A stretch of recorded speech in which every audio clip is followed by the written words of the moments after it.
اور خاص طور پر اللہ تعالیٰ نے اپنے محبوب کریم حضرت محمد مصطفیٰ صلی اللہ علیہ وسلم کو امت کے لیے نمونہ قرار دیا ہے۔ اس لیے فرمایا کہ حبیب صلی اللہ علیہ وسلم آپ یہ دعا مانگے، تاکہ آپ دعا مانگیں گے تو آپ کی اتباع میں آپ کی امت بھی اس طرح دعا مانگے گی۔ تواضع و انکسار کے طور پر گویا اللہ کے نبی صلی اللہ علیہ وسلم اپنے رب سے یہ التجا کرتے ہیں۔ کیا دعا مانگتے ہیں؟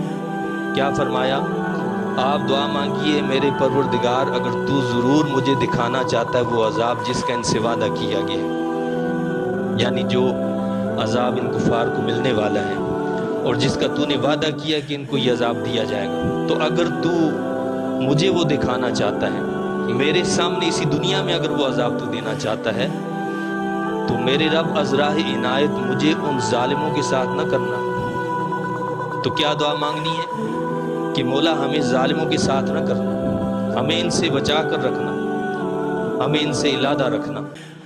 لیکن چونکہ رب کائنات نے اپنے حبیب کریم صلی اللہ علیہ وسلم سے یہ بھی وعدہ فرمایا کہ جب تک آپ ان کے درمیان ہیں ہم ان کو عذاب نہیں دیں گے، اس لیے رب کائنات نے جب تک اللہ کے حبیب صلی اللہ علیہ وسلم ان کفار کے درمیان رہے، مکہ مکرمہ میں رہے، تو اللہ نے عذاب نازل نہیں کیا۔